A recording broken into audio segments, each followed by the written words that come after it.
Welcome to heCast, the official podcast of He Changed It. My name is Mike Chisholm. As always, I'm very excited to be doing this.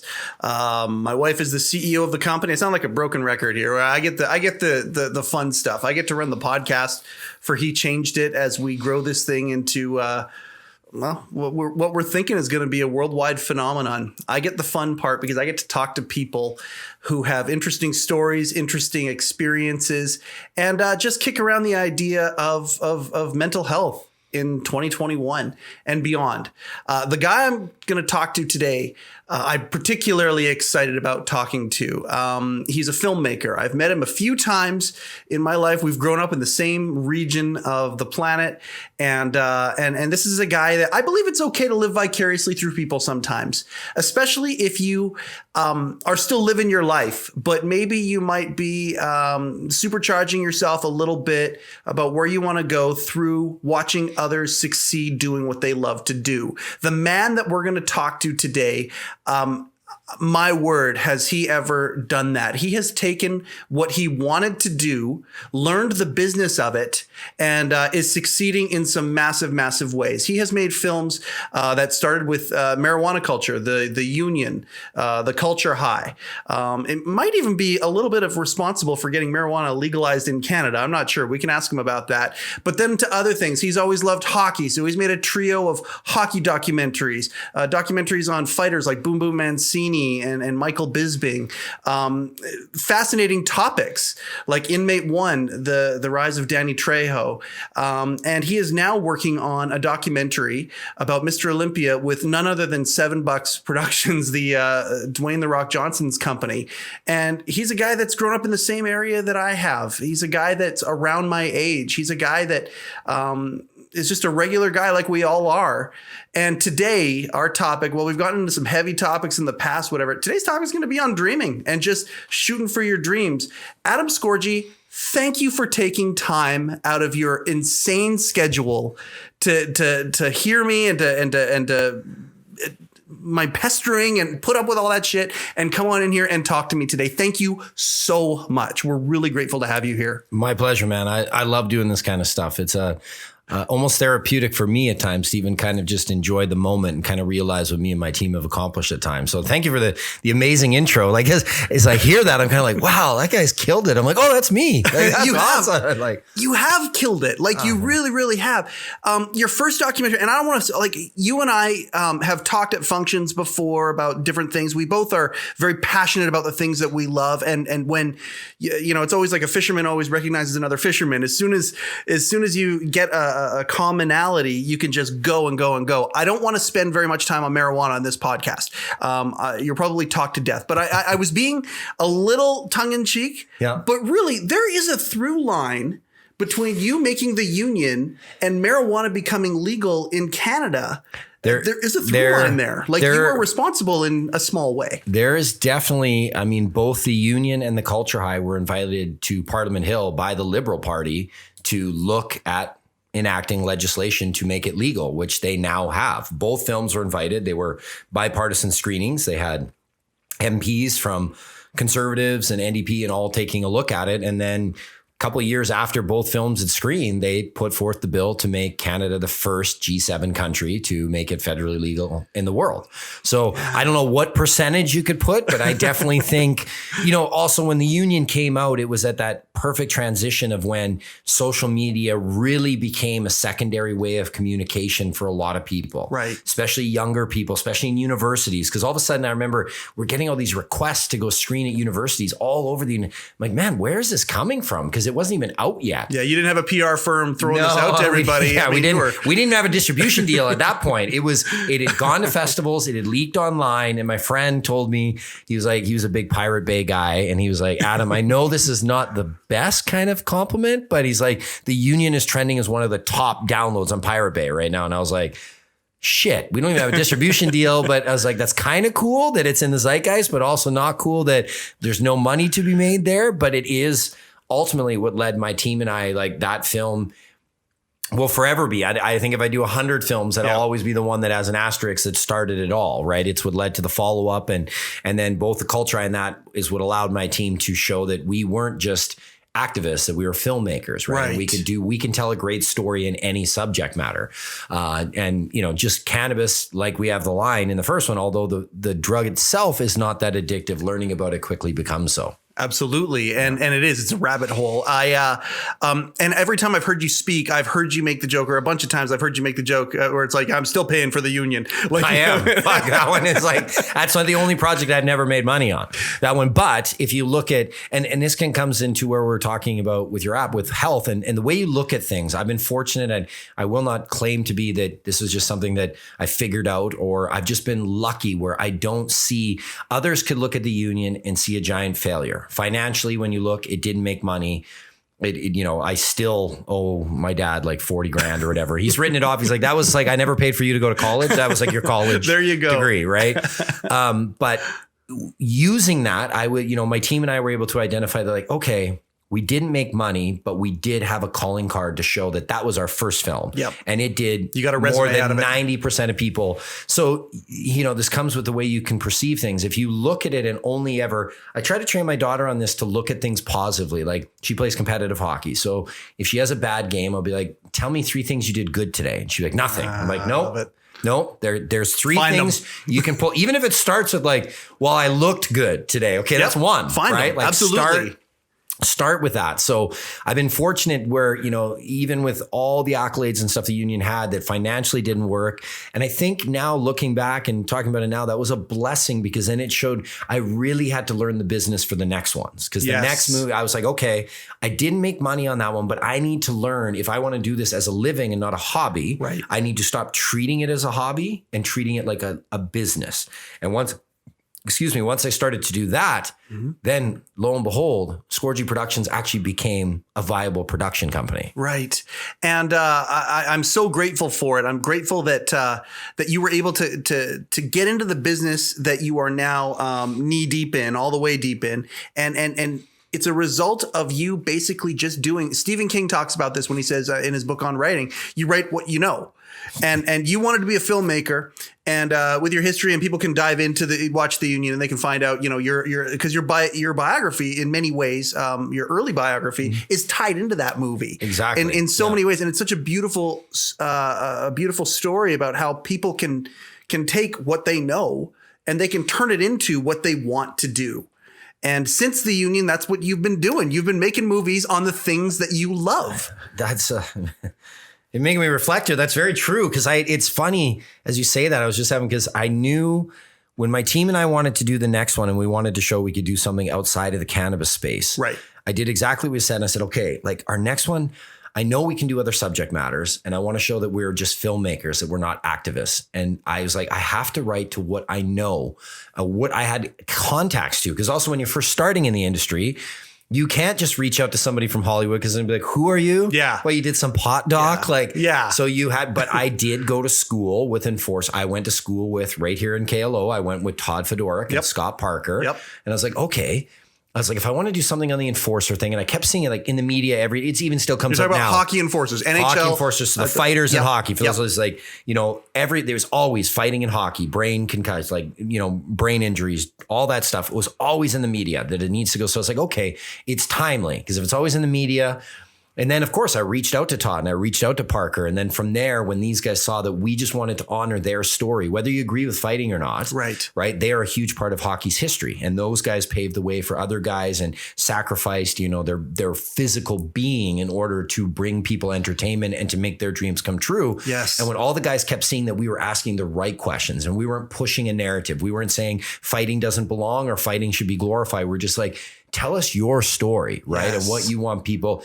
And then their community is so tight, it spiraled from there. And then I connected with Kelly Chase, and he came on as a producer. And then once he told people it was good, then everybody did interviews. Wendell Clark, Joey Kosher, like everyone at that point. The lineup was just like, once Kelly Chase came on, because he is incredibly respected within the NHL communities. And no matter how much respect players have for me as a producer, as a filmmaker, there's a respect among players that you can just never get, because they've been on the road together, they've bled together, they know what it's like. That. So once Kelly came on, then it was just like, we were like, okay, we can't even do any more interviews, right? Like we've got way too many at this point, right? Like we had to stop. We had Richard Berdeur on the podcast, and by the time yours goes up, his will be up as well. And one of the things he talked about was purpose. And he played this crazy NHL career, ended up at finishing up at the highest level with the Vancouver Canucks. He was like the team MVP 3 out of 6 of the years that he played, and then suddenly it's over. And now he gets a corporate job, and he got the job real easy because of his identity. But suddenly everything kind of changed, and he went from doing what he dreamt about doing to not doing it anymore. And you really got a chance in all of the hockey documentaries, because Ice Guardians is phenomenal, but so too is the Grant Fuhr story. Bob Probert, that was yours too, right? Yeah, I helped on that. There's success leaves clues, but so too does sometimes the harder things. And one of the things with He Changed It is purpose. The idea of purpose. And that's why I really wanted you on this podcast so badly, is you are living your purpose. Aren't you? Like, no, you are, aren't you? It feels like that to me. Like when people ask, they're like, how did you leave the beautiful Okanagan to live in Edmonton? I'm like, man, it's sunny days every day for me because I love what I do. Yes. I drop my kids off at work and I can't wait to tackle what I have on the desk. I can't wait for the excitement of like, how do I overcome this challenge, or how do I sign the next talent, or how do I raise money for the next one? Like for me, it is like getting, as you said in the introduction, it even makes me think like, if you would have told me when I was in high school that I would be, the UFC would be allowing me backstage access to film Michael Bisping getting inducted into the Hall of Fame, I would have been like, that's fucking amazing. I probably wouldn't have believed you, but I would have been like, that's amazing. I'm going to get to do that. Yeah. There's many times when I'm pinching myself when I'm doing these interviews with people, and like, because I can't wait to hear their perspective. I'm like, I can't believe that I get to do this for a living. Yes. Like, I'm like, go on. Like sometimes I'm like, oh yeah, next question. Because I just want to. So I guess, I truly feel I have my dream job. So when you say I found my purpose, I think I have. Well, it's that old. I think it's a Chinese proverb. It's a proverb of some other land, and the modern translation, the English translation, is if you can monetize your passion, you never work a day in your life. And I think about that. Like you and I are both fans. We're both hockey fans, but there's a lot of sports fans who listen to this podcast or watch the videos, and think about your team that you worship. Okay, think about that team, or if you're an enthusiast of something like that, whether UFC, whatever it is. Yours was the Edmonton Oilers. Yep. At a certain point in your trajectory of your career, you were given unlimited access to the entire team, to everything, the history, including so many of the players, so many of the you got that. So I've got a couple funny stories with that. Like, yeah, so I confess to being a diehard Oilers fan, like almost the kind of guy that would get the tattoo. Maybe not lately. I've got a King's crown on my body, ladies and gentlemen. So I'm a bigger fan of the Kings than he is of the Oilers. So I'll take that. Okay. But I'm sitting there. So so my producing partner Don Metz brings Making Coco to me, and he says, hey, we want to do Grant's story. Like, can you put together the financing? I'm like, oh, I'm pretty sure I can. And we talked to Grant on the phone. It's one of those moments where you have to be in the moment and enjoy it. You always try to be a professional and not, but like I was geeking out the whole day. Sure. We get on the phone with Grant's on speakerphone. It's like, hey, Grant. Don introduced me like, hey, it's Adam Scorgie here from Ice Guardians. And Grant goes, hey, I just got to say, like, I'm really excited. We're about to do my doc, but I absolutely loved Ice Guardians. And definitely, if you're the one doing that, you are the guy that should be doing mine. And I was kind of like, yeah, hey, Grant, that's very cool that, I'm glad you like my stuff. And like, I'm like, here's the guy that, I grew up watching them win cups and part of this team. And I'm like, and he's being like, I'm a fan of your work. Right. And now Grant and his lovely wife, Lisa, we become great friends. There's many times when it's surreal that these people that when I was growing up, I got to watch, and now I work with them all the time, and they text me and I text back, and Joe, and like even Grant, Grant never misses like birthday, happy birthday, Christmas, saying Merry Christmas. Like the guy is just a sweetheart of a man. I've met him a few times. He is a hell of a guy. One of the nicest guys to ever play hockey. No question. 100%. And as you saw him Making Coco, what happened to him was just a shitty deal. And it was not, and you want to talk about taking it on the chin, is he took everything on the chin. Yes. Because he certainly wasn't the only guy in the league or on that team that was doing that, but he took everything and just said, yep, I'll take my suspension, I'll take my lumps, and I'll come back. And that's where in the doc you see it when we're making it. You just sort of like, I was like, oh, if you weren't a fan of this man before, after you watch this doc, you are going to be a giant fan of him as an individual. You can still hate the Oilers and be like, I hate them. They beat my team. That's fine. But you'll be like, man, is Grant something special? Well, and the thing I love about your sports documentaries is many people, I know a lot of friends of mine, male friends of mine who they don't read books, but they will read sports autobiographies or biographies, things like that. Your movies kick the shit out of, like, reading a book about Grant Fuhr would be amazing and it'd be cool. And all of his stories are awesome. I had a dinner with him. His stories are great. They're crisp. They're entertaining, but there is nothing like having a narrative like that interlaced with the footage of how things went back then and his reaction then in the media to his reaction now upon reflecting on it and everything. And it's just so tight and it's such a beautiful story. Have you always been able to find stories like that inside the things that you love, or do you discover them as you go, as the project moves? I think that's what and I really, if you notice, I keep saying my team here because films are just like a sports team. They are a team. There's a whole plethora of talented people behind me. I'm the voice and the money guy and the passion guy that brings things together. But I think something my team does really well is that with every film, we don't try to push a narrative, right? Even with Grant's film, we knew there were some subjects we wanted to really tackle. We're like, okay, let's tackle, being the first Black player to be in the Hall of Fame. Let's tackle, the suspension. Like, and we told Grant, we're like, Grant, we can't do this as a puff piece and like not hit that. Absolutely. And the great thing about Grant is like, he's like, I've already lived through it, right? So I don't know if you were at the premiere. He's like, so to go through it a second time was a cakewalk because I knew what the outcome was, right? Yep. So he was like, it was like, and that's refreshing as a filmmaker. Like, that's something I always push guys when I'm talking to them. Like, look, there's no ego, there's no agenda, there's no pretense. Can't be a puff piece. Like, we have to go in. We have to talk about the warts and stuff too. Yep. We'll do it in an artistic way that'll only make people respect you more. But you have to, when you are forthcoming and you say all that, like when you just have Grant saying, yes, here, I did it. It was his own admittance that got him suspended. He could have lied and he would have got a much lesser suspension. Absolutely. But he came on the record and said, no, if you guys are going to write something about me with other witnesses, I will tell you what I did. And for that, to me, like when we found that out, like as filmmakers, we're like, oh, like this is the best. We didn't have to just let this play out. Like, because not many people knew that detail. Yeah. So when we go into a project, we know some of the through lines, like, hey, we're going to cover this, but you are dealing with factual stuff. And this came up with Bisbing, where he said, guys, I really don't want this part of the story not told. And I don't want to not like, and then he was revealing some pretty big injuries he had, right? And stuff like that he's revealing in the doc. So for those that don't know, we won't spoil it, but there's only one champion in the world that this accomplished what Bisbing has, and that's him. Absolutely. So I'll let him tell that because we'll be doing the media circuit for that shortly. That one's done. That one's in the can already. It's on Super Channel right now, so Canadians can watch it. We haven't done my typical push because I know we're friends on Facebook, and normally you see like me. I put on my media dress and I'm out there like, because we have a big studio deal that's in the work. We got a great offer, so we have to wait, and they want to control all the big. So what does that mean? That means Scorgie Productions is your company. Yeah, it's my company. So would be then owned by an umbrella? No. So just the film rights, right? So Super Channel brought it to life because we trigger it with a broadcast license from Super Channel, and I wouldn't have a career without them. They've bought all my stuff except for Bailey. They trigger it, and then with a broadcast license, we can get our federal tax credits, our provincial tax credits, and then, the CMF fund or the Canadian Media Fund, and then we sell it internationally. Okay. So we've now got an amazing offer from one of the studios in Hollywood for the international rights, which, well, there we go. If this closes after Inmate doing one and now this one, I believe our team is the only independent team that has accomplished 2 docs with a studio within a year.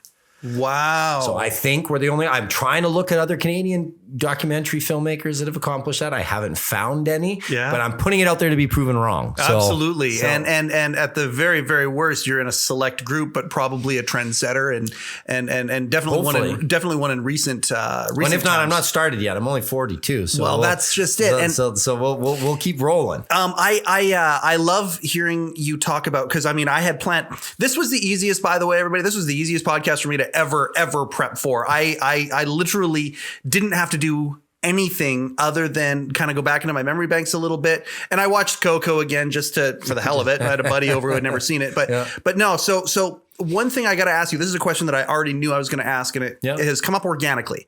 You talk about the passion of wanting to be a filmmaker. Yep. You talk about the business of being a filmmaker. Those two things, many times for many people, they do not. Artist and business many times don't mix. I guess my question for you is this, because we're talking about you chased your dreams, you went for it, you found a way, you learned the business, you evolved yourself clearly, because if you were going to be a filmmaker, you had to fucking learn the business. Yep. So I'm going to ask you this question just out of your head, because you're a dreamer too and you love things. Is there a documentary that you want to make that you know that you can't make because of the business? And what would the subject be on? Ooh. You know what? Right now, because you've hit it, like I always want to be passionate about it. And right now, the ones that are coming to me and my team are just ones that I'm like, that's so fucking cool. I just want to there's not one that I'm kind of like, there's so many there. And we talked before I was on here, and I don't want to jinx them just in case, because until you have that life rights agreement signed, but we have 2 bio docs that would be massive coming out after Bisbing. And Bisbing's going to be massive. I promise you, and trust me, my wife and I were too.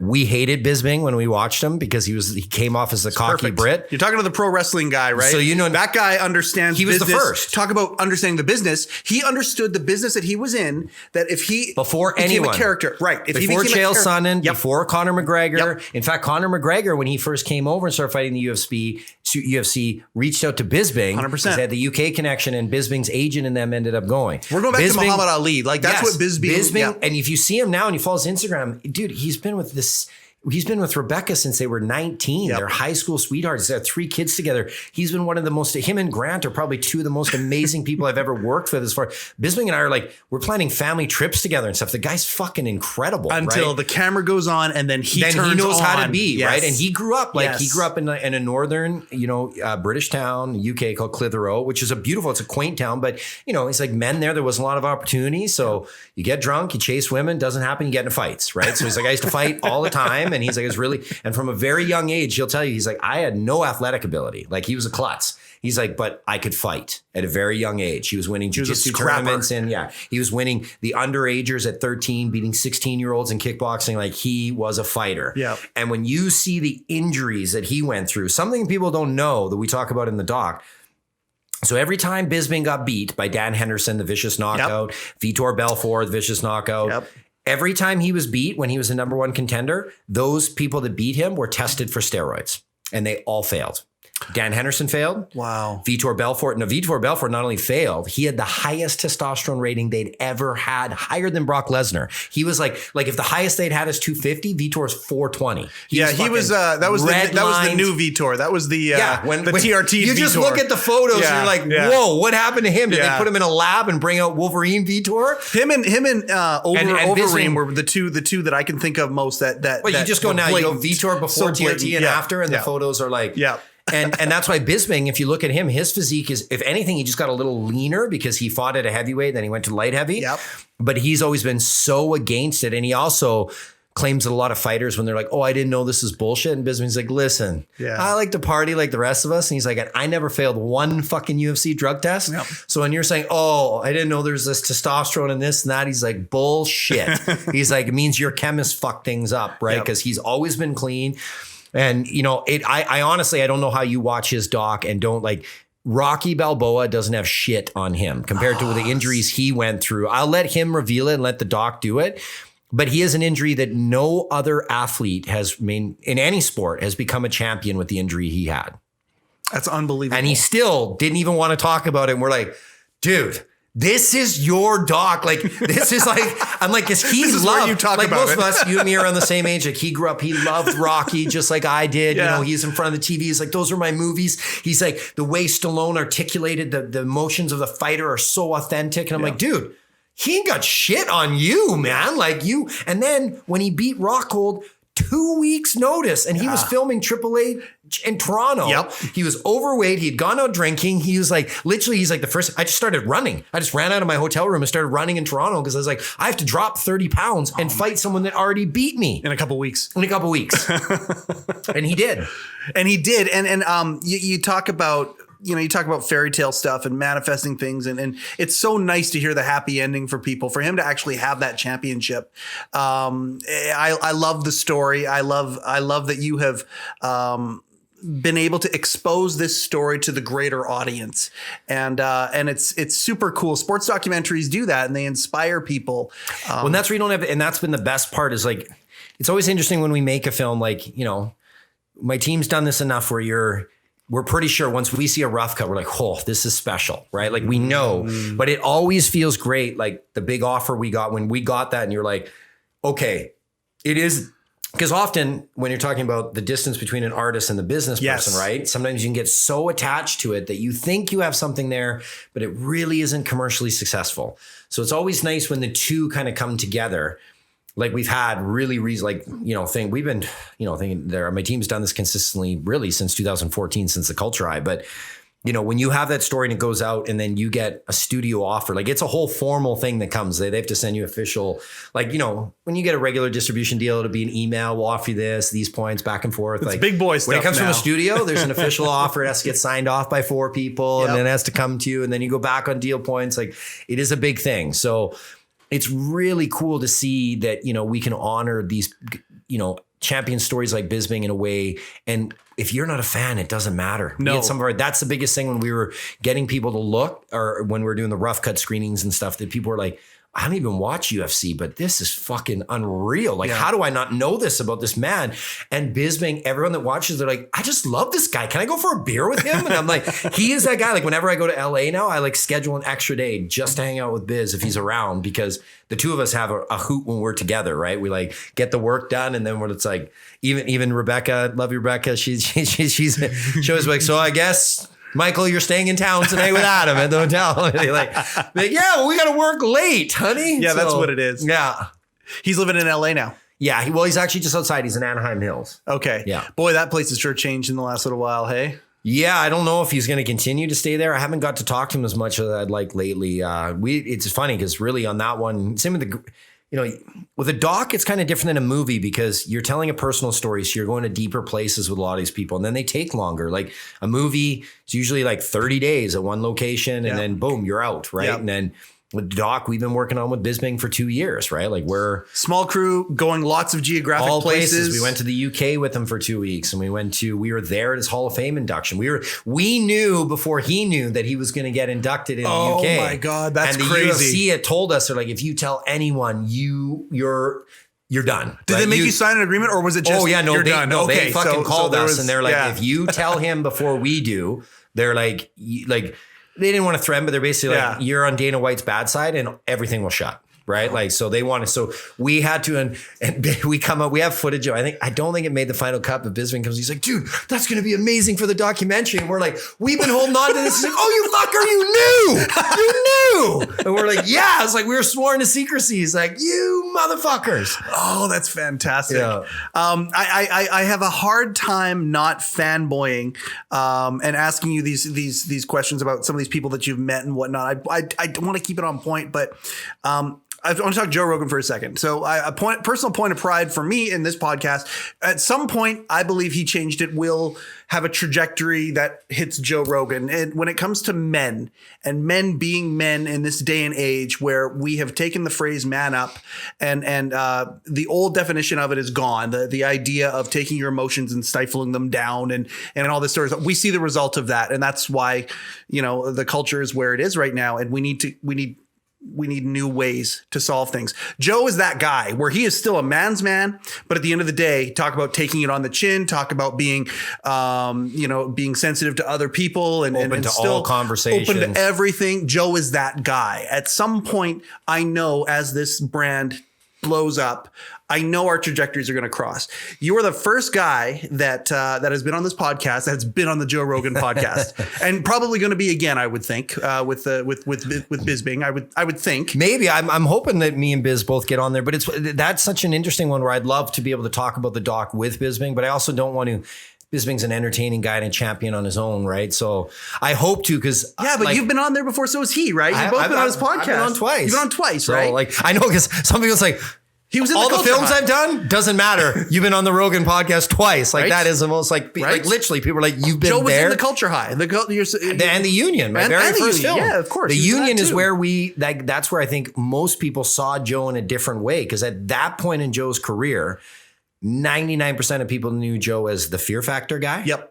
And the UFC host. Yep. They didn't know he was a stand-up comedian. Nope. Like at least not maybe traditional people, not from the Boston area Right, or right, people right, like, right. you know, he was on news radio. I was that guy. I right? love news radio. So when I then was a there's kid. people that might have recognized him Yeah. from there, but most people, like I know even when we were filming at the film festivals and it was sold out, people would be like, oh shit, Fear Factor guy, right? Or the UFC guy, right? And then I don't think anyone, as even Joe has said, he had no idea his podcast would become like, he doesn't like to do it because it weirds him out as a diehard fan. Both of us listen, but he's revolutionized the world. He's Absolutely. changed the way people think. Like He's this generation's Johnny Carson. yeah, He really is. He I'd can blow say up a he's- stand-up comic with one I would say appearance. He can- he's even bigger because Yeah. he challenged, like Johnny Carson didn't have, you know, really difficult subject matters talked about on his Absolutely. in an open, honest Absolutely. way that was like, and it's so weird when you see people, these articles come up that they've taken one snippet of his 3-hour things and been like, look at it. He's a sexist. He's just, I'm like, dude, Yeah. you clearly don't listen to his podcast long because form is the only way you can listen to him properly. the only way. And then you see the guests he has on there from like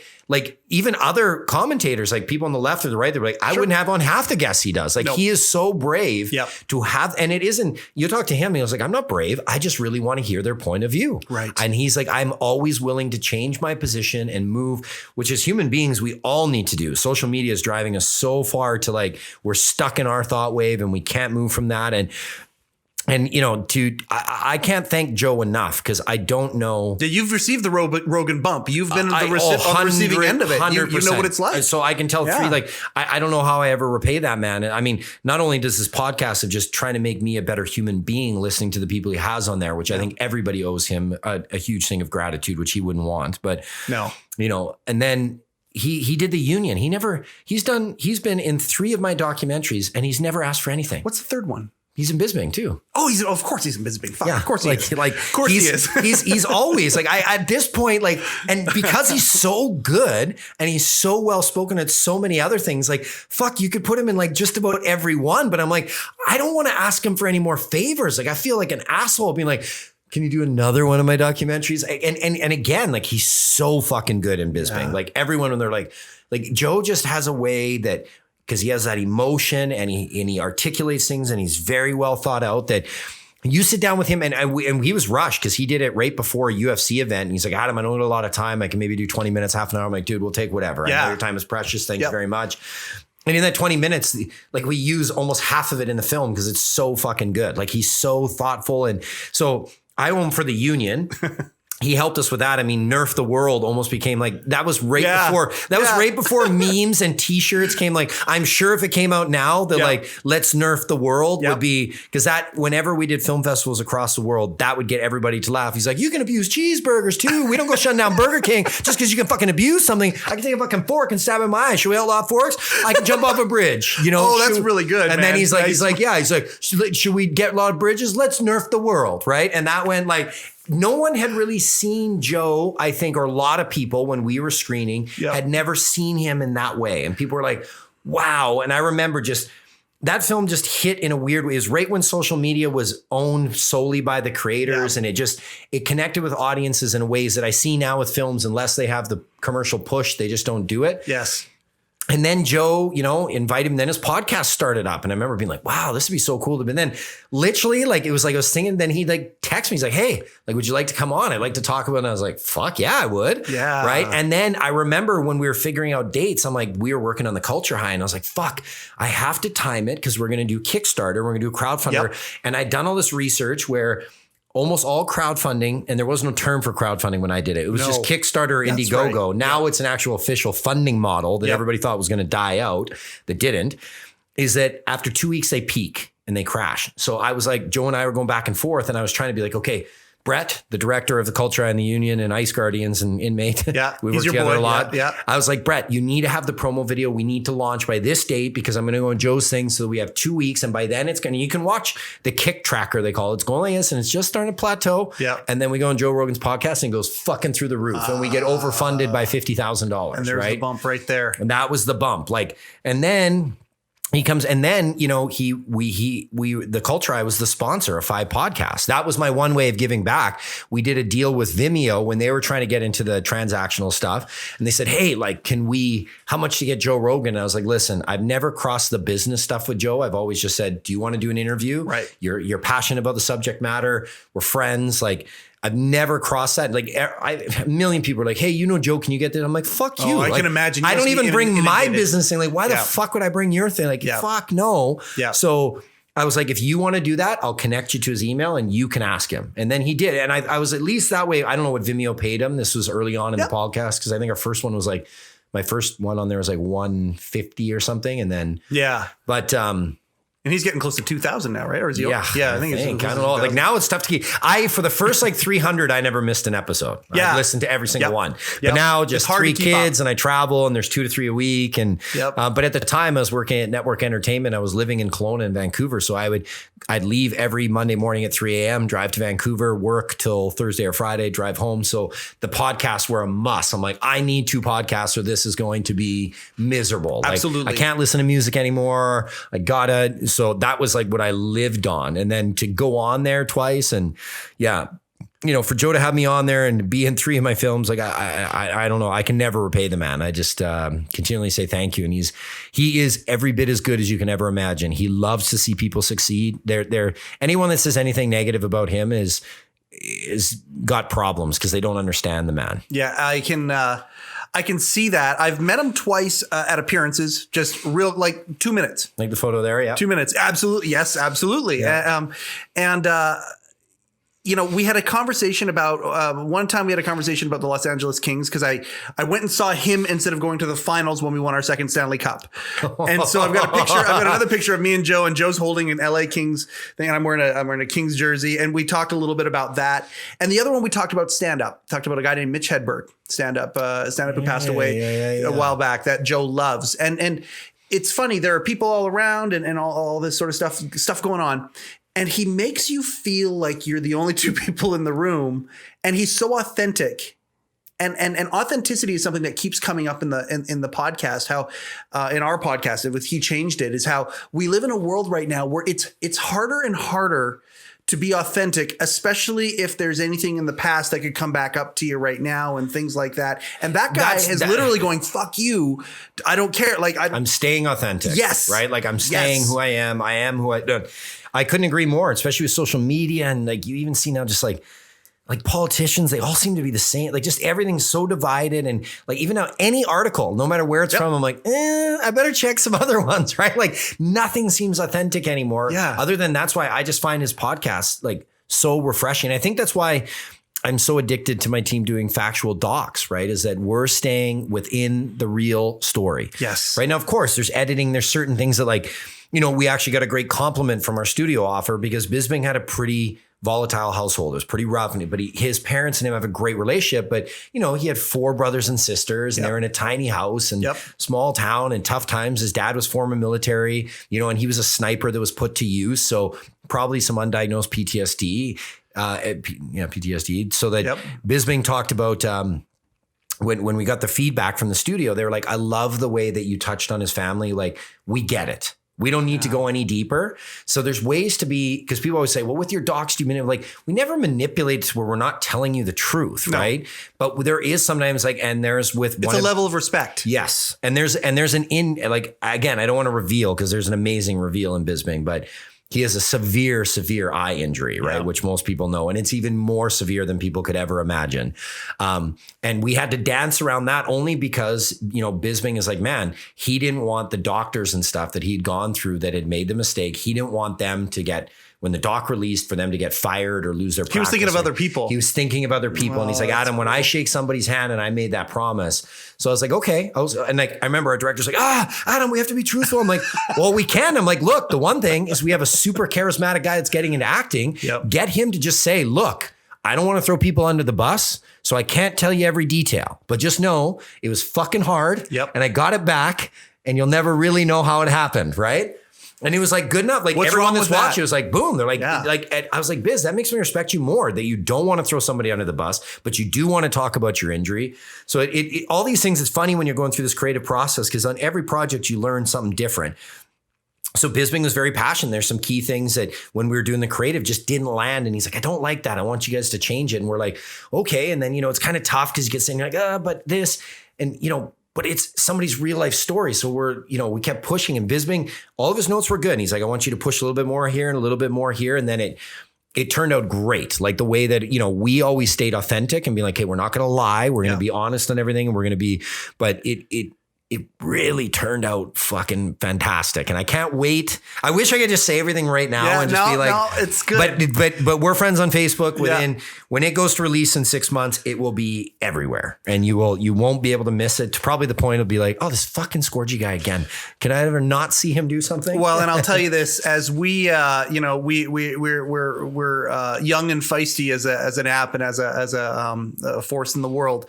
But I promise you this, it's not just you, but anybody who's been kind of a supporter of what it is that we're doing. We're the little engine that's going to become this big thing that's being run out of a house right now, but it's going to blow up. Anybody that has helped support us, we're going to help support them. I do that in my personal life whenever I see one of your docs come up. We've met in the theaters many times, so I appreciate that. Absolutely. And we will do that. He Changed It will do that too. Because Adam, I swear to God, the work you're putting out there is actually improving the world. It's not just entertaining. It's actually thoughtful stuff that's improving the world. And I know that that's not necessarily what you're setting out to do. You're setting out just to tell some great stories where you're where they're done very, very well, and you put them out there. But the authenticity shows, and they give such food for thought. I've thought about so many things on a higher level, whether from a sports documentary or from one of your cannabis documentaries, because of your art, because of what you're making, than I do about almost anybody else. Like you're a Michael Moore, but a positive Michael Moore in that regard. You know what I'm saying? Like, well, I don't know if I'm articulating properly, but no, man, you're is really making your mark, bud. You're making me emotional, because was we always wanted to, from the get-go, my team and I wanted to make entertaining stuff, because you still are an entertainment, but it would have a positive effect, right? So it is for you to say that you've taken that away from it and hear that is really, really inspiring to me, because it's always been a thing. And that's where, certain stories we've stepped away from, because I'm like, that's not for me, right? If I don't see, can you get specific, or do you need to keep that private? Yeah, I don't want to insult anyone, but there's been some stories that have come that, I'm just like I'll talk about it. So one is like, Chasing Evil, the Robbie Knievel story. That one, because there's no real, you talked about that, because there's no real, Robbie just doesn't have a real, it's kind of a crash and burn and sad, and like he's accomplished a lot, but he didn't have that redemption part of his story, right? And that's tough. Like that part was hard for us to kind of go through that with him. And I mean, when you're doing factual stuff and there's a contemporary story, you don't ever know how it's going to go, right? So there is that risk. But that part's been it's been tough, because Robbie's still struggling, still drinking, and still. So it's one of the maybe the story's not done yet. Yeah, I don't know. It's the film is great, and I remember when it came out, some people were like, "That's your best work," and it's but there's still something to be taken from that in a positive way, right? Is that even when you're chasing your dreams, you can get caught in the dark side. There are cautionary tales that need to be told. And you always hope it's more like Danny Trejo, where it's like rock bottom facing execution, and then come back to be one of the greatest Mexican-American, actors of all time. Yeah, that is a crazy Like when story. that one came on our story, we're like, well, we don't even need to script anything here. It's fucking right there. No. Right? So, and then same when Bisping came to us, like I always knew Bisping. I followed him from the season 3 of The Ultimate Fighter. My wife and I were hoping he would get beat every time, and he kept fucking winning. I told him that, Biz, I've told you that, or I'm like, this fucking guy keeps winning. Like, don't bet against that fucking guy. But he's like a heel pro wrestler where he's like, thank you. Like, that's a compliment for him. No, he's like, if you tuned in, and that's even, we have Dana White in the trailer saying, he's like, the thing with Bisping is you always tuned in. Whether you tuned in to see him lose or you tuned in to see him win, you always tuned in because you cared. He made you care. Yes. And then we even have, like, I'm giving spoilers here, is we interviewed GSP, and GSP talks like, that's why I wanted to fight Bisping, because he was this tremendously durable, arguably, like Joe Rogan to say, he's probably the toughest and most durable fighter that's ever fought in the UFC. And I will say that having worked with tons of these guys, no fucking question. When you watch the doc and you see the injuries that he had to overcome, everybody gets injuries, not like his. Yeah. No. Okay. No depth perception. Well, and again, like but GSP talks about that when he's like, he creates these emotions, and GSP's got that French. He's like, he makes you care. And I can't do the French Canadian accent, but he's like, that's what I want to find. And then we show clips of them going back and forth. And the tough part was, Bisbing told us, he's like, dude, I hated doing that, because I love George. Like when they called each other, George jumped on it right away. He's like, of course, for Bisbing. But Bisbing, he's like, if you watch the promo, you would think they hate each other, because Bisbing's like, if you have to listen to GSP for more than 10 minutes, he puts you to fucking sleep. Holy fuck, that guy. And then GSP's like, what? All you can say is fuck. And Bisbing's like, yeah, come over here, you motherfucker. Right? And then he's like, what, do you got your sunglasses on? You still drunk? And Bisbing's like, yeah, it's Vegas. Of course I'm fucking drunk. Right? Like but two of them are creating that narrative. And again, to if we're building on familiar themes, the idea of the art of what they do versus the business of what they do, same deal, right? Yeah. And it's rare and exciting when you find somebody, whatever the arena is. We're talking about it with you with filmmaking, talk about with them as being fighters, where they can actually kind of become self-aware and realize, oh, okay, how can I combine these two things and become a success because of it? I hate the fact that we have to start moving towards wrapping up. I hate it so much, because I love talking to you, and it happens every couple of years, and it's always the highlight of my week, just like it is right now. But I'm going to ask you, the success leaves clues, and you have been able to do basically what you dreamt of doing, and be a filmmaker, and you're one of those people that just gets to monetize your passion, and it gets you in all sorts of wonderful adventures and situations. Do you have anything? There are guys who listen to this podcast that are maybe they're in that down place right now. They've been kicked in the balls, or maybe they're in hot water of some sort. We're making a deal with a hockey league with He Changed It, and one of the team owners said that to us. It's not so much about guys who have mental illness or things like that, but what do guys do when they get themselves into hot water? Like whatever it might be. You're a guy who it seems like everything's great all the time, and that is far from the truth. It's how you deal with it. What are some of the ways that you deal with these adversities? And can you talk if there's any tangible things that you can, the story you told me about your daughter before we turned the cameras on, that's a really cool thing, that if people just, those three things that you got her to do, if they just did it in their lives, light would be a little bit brighter for them. So I think I can speak to this pretty well, because it was only 7 years ago. I mean, that time's ticking by quick. But when I got hired at Aquila and moved to Edmonton in 2013, that's when I could finally quit working 2 to 3 jobs and making films and just make films. Aquila owns the... They did the show Oil Change, and then they got bought out by the Cates Group, so they're not around anymore. Okay. But I was originally hired by them, and then once Ice Guardians and Culture and everything started, then I was able to just produce on my own. I was able to just finally be like, okay, I'm just going to be a producer. Right. I've learned the business well enough. I know how to do cash flows and how to get the next project going and how to keep this going, so that, because it as much as sometimes the work can release around the world, it isn't what people think for paydays, right? Like it is absolutely. It's by the time Apple takes their piece and this one takes a piece, it's like, and then you share with your partners, you're like, yeah, okay, like we make a good living now, and I'm not complaining about it, but it isn't. It's not the perception. Like if your goal is to make money, and that is how you measure your success, which is fine, that's not how I do it, then you would much rather get into like investment banking or real estate, because there's much more money to be had, way more, like it's not even close.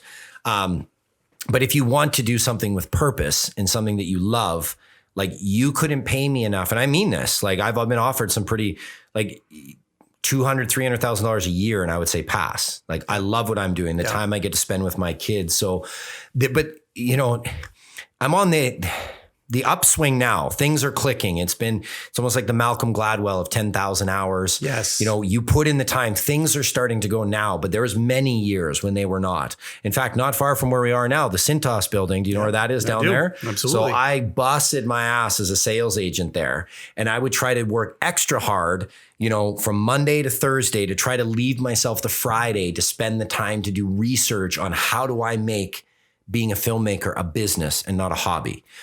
And this is what I tell people is like, manage your time to do that. So when this was happening, my daughter was very young, didn't have my son yet. But I would take like, rather than going bowling or rather than these social activities, I would look at my week like a work week. I'm like, okay, this much for my actual job, but this is what I want to do for my life. So if this would be the time that, say someone's on a sports team or something like that, those 3 times a week for an hour is when I'm going to do research on how to move my career forward. Right. Like my own schooling I put on. And this is coming from a guy that was horrible at school. So people are like, well, I could never do that. I barely graduated I cheated and I barely graduated through high school, right? Like I was horrific. If you were to ask my teachers in high school, they would say that I was either going to be in the MC when I was in my early 20s or prison. That was their goals for me, right? So a lot of my friends that still think back when they bump into our teachers and they're like, what's Adam doing these days? Like, you haven't read about him in all the newspapers? Yeah.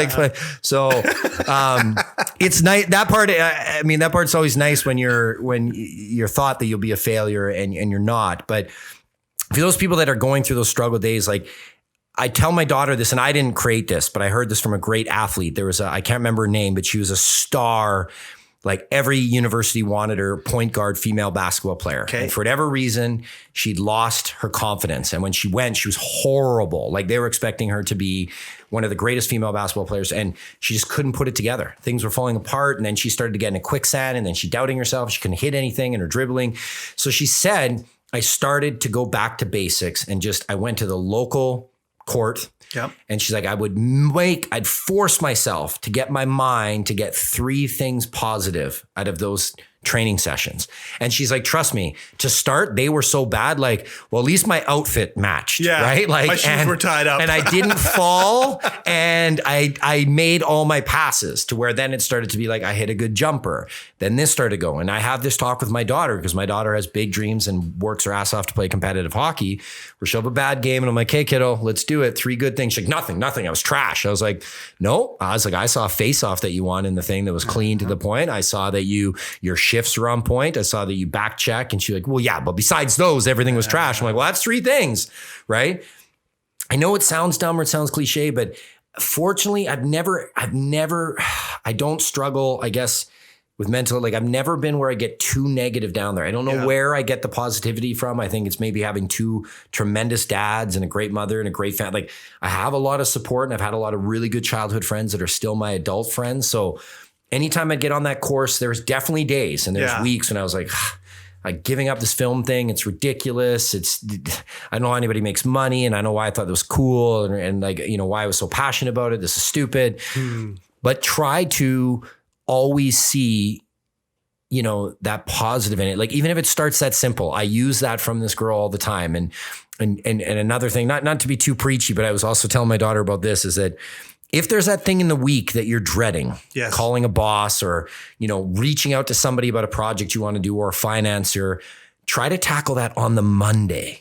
If you can do that right when you get in and you tackle that out of the way, the rest of the week seems easy. Get the shit out of the way. And trust me, I was a big procrastinator. My biological father was a huge procrastinator at times. It was in my family. Yep. It was something that I took a choice to break. Right. Where I was like, I still do. But it was a choice. You made the choice. Well, and I'm not saying like I do it now, like it's a cakewalk, right? No, there's days when Monday I'm like, I really don't want to talk to this guy or this, like, and I'm like, hey, Adam, just get in at 9:00, get that shit done. And then it feels like, like, what's going on for the rest of the week? Like, maybe I should call Arnold Schwarzenegger tomorrow and see if he wants to do a documentary, right? Like, when you get that off your shoulders, it is amazing how the rest of the week. And something you hear Joe Rogan talk about, like exercise, sometimes making yourself get up early and pushing. Like, yeah, it sucks. I get up in Edmonton and it's -30 and I have to drive to the gym in boots and my car's freezing, but I make myself run, and I hate running. Yep. I make myself do it. But then after that, I'm kind of like, okay, give me those government tax files. Give me all that shit I don't want to do. And I'm going to bang it out. The other thing I would say, and this is the biggest thing, specifically speaking for my industry, when we talked earlier about the disconnect between the creative and the business. Yep. Learn the business, right? I think my industry is almost the worst for it, just because you see movies, you see celebrities, you see film festivals, you see awards, you see all the fun stuff. Yes. But you don't understand how much that it is a job like any other. And when you are pitching a project to a network, they care about one thing. How much do we spend and how much are we getting back? Right. They want to understand. So if you don't understand the business, they sure as hell ain't going to give you money for you to figure it out. I just had a seminar with this. They had me speak with, for a documentary seminar, and I showed everybody, and I'm transparent. I share budgets. I share financial structures. I don't believe in holding things from other people. You having success based on me helping you does not prohibit me from having success too. Yes. And there's a stupid thought about this. And again, this is where I think Joe's revolutionized the world is every one of his friends that he's helped, they're all doing great on their own. Absolutely. It wasn't that, it wasn't like Joe gave them a handout. Nope. He just gave them a platform to get noticed and they went off on their own and crushed. But he didn't have to. He could have been like, no, you can only come on my podcast if it's this. And if I'm getting that attitude. Don't be douchey. Get that fucking douchey. Yeah, get that. I don't see, for me, I remember when I was starting as a filmmaker and I'm trying to learn, I'm taking those moments when my daughter's sleeping for an hour so I can try to figure out how to make this a business. And I'd reach out to other producers and they're like, well, I can't talk budgets and I can't talk financials and I can't share all this. And I'm like, man, I'm not trying to pry. I'm trying to learn. So when I get the opportunity to sit down with a broadcaster distributor, I sound like I know what I'm fucking talking about, right? So I don't look like, oh, this guy's asking for $5 million. Like, who does he think he is, Scorsese? I'm trying to understand that what is a legitimate offer for a feature doc? Like when you go to CBC, is it 100,000? Is it 200,000? You start to learn that there's thresholds that they have, and then you have to bring your tax credits. I just wanted to learn that. But every producer would be like, well, I can't tell you that. I can't tell you that. And I remember I was like, well, secretive about it. Wow. I was like, well, if I'm able to be successful, and this was when I was really dreaming and being like, if I'm able to just do this, not work 3 jobs and make a film on the side, I was like, I'm going to make sure that I share everything. I'm going to share fucking everything because I think and it is already paid for. So the Probert doc that you mentioned. Yep. Someone called me like, Adam, how do we get NHL footage? I'm like, oh, you're never going to get it for Probert. I'll show you how. Right. So you showed the secret sauce. So I told them and originally I was just giving them some guidance and then they kept calling me. I'm like, hey guys, okay, at this point, it's more than just a couple hour phone calls. Like you're calling me once a week. Yes. Why don't you just hire me and I'll do that for you? And then they're like, okay. And then I'm working a World Junior project with a filmmaker here in town, Tyler, where he's like, hey Adam, you helped me back in the day. I met you at one of your screenings. Right. And you helped me and then you called me. I called you a few times and you answered my call and you responded to my email. So now I want to bring you on. I want to get better and we've got financing. I want to bring you on. I'm like, that's amazing. Wow. And then, so I've already seen it where really that thing that Danny talks about, helping others, good will come back to you. Yes. Instead of hoarding and being like, no, if I share with Mike, then maybe he might get a podcast bigger than me. And that's a horrible way to think. Get that shit out of your head. Collaborate and see what happens. Help. Look, if there isn't a better example, look at Joe fucking Rogan, Absolutely. Right? That guy gave back to everyone. They came on his podcast. He did it. He's now the biggest podcast in the world. Anything he touches like gold. Yep. I'm telling you, those are, I don't ever want to sound preachy when I leave these messages, but those are things that I've learned that have only been like this. If you want to get religious, it's almost that old thing you're taught, do unto others as you'd done to yourself, right? Do you like it when people hold with information, they're shady and they don't tell you everything and they won't help you? No, you would like it. Pass it on to you. And I've seen it. In these last couple of years, it is really weird how much it's reciprocated back, right? And I even see, if you want to see another thing, is even with my daughter playing hockey, she started with all these shutdowns and these weird rules where you can have 10 kids, but it can only be ODR and it can be one trainer. Well, she just started saying, Dad, can you call this girl from here and this girl from here? And so all of a sudden these girls from 3 different teams are all training and other parents are like, how are you guys trained from all 3 different teams? And we're like, well, we're within the cohorts. We're all staying together because everything's shut down and they just want to train. They all just want to get better and support each other. And instead of being like, ooh, no, you're with this team. I don't want you to get better. Ooh, you're a year younger than me. And it's so funny because all the parents now are like, why hasn't this been a culture in Edmonton or anywhere where there's hockey teams before? Because so many people are like, well, no, I don't want your kid getting better than mine. Right. I don't want a stupid mentality instead of thinking, steel sharpens steel, right? One gets better. The other one said, man, she surpassed me. I have to train harder to get better. So I take that philosophy in my life. I take it in, I try, even that's why you and me had met a few times. You're like, hey, you want to come on my podcast? I'm like, absolutely. Yeah. One, I love to talk, as you see, because we're not having a problem there. And I love doing this kind of stuff. So I know that's a very long-winded answer to your question. Oh, are you kidding me? This was gold. And again, success leaves clues. And you don't measure your success based on monetary value, all that kind of stuff. You can tell that. And this is why I love the long form, because you've done such a good job of articulating to you what is success. And by the way, most people out there who would hear your message would agree with you that they just want to be doing the things that they want to do and with the people that they want to do them. You are doing that in so many ways in your life, and you're just getting started. The future projects that you have going. Hey, as long as you have a connection to this city here, and as long as we're still connected, please come back. I will do my best. We will do our best to promote everything you do. When theaters finally open up again, I'll do a podcast before every time we do a screening. I'm actually very disappointed. There's something I said to my wife that, because when you're a parent and we're going through life, we're always still trying to figure things out. And, awards and stuff like that and having commercial success is great. But one of the best measures that I've said to my wife, and she looked at it. I think this is one of the reasons why she actually loves me, because there's a lot of things which she doesn't. But when I looked and I said, like, how Kelowna always sells out for me, right? And sure, people want to see the film. Yep. But I think a lot of that comes with the relationships made here, and people want to support me and growing up here and stuff like that. Like, sure, they want to see the film. I'm not taking away from any of my team's work, but more so the constant sellouts here, even though I haven't even lived here for 7 years, is because I feel that me and my team have done right by others in the community, that they're like, hey, there might be other people come and do a screening, but we will support his. Like, I didn't care about UFC or I don't care about hockey, but I'll come and support. So, those little measures that I'd said to my wife's kind of like, absolutely. She's like, I'm surprised you even picked up on that. I'm like, every once in a while I get emotional when I'm focused. So I will always come back to Kelowna, and anytime I'm doing something here, I will definitely jump on the podcast and stuff. So my man, I can't tell you how much I appreciate this. I can't tell you how grateful I am that you are here. There it is, another episode.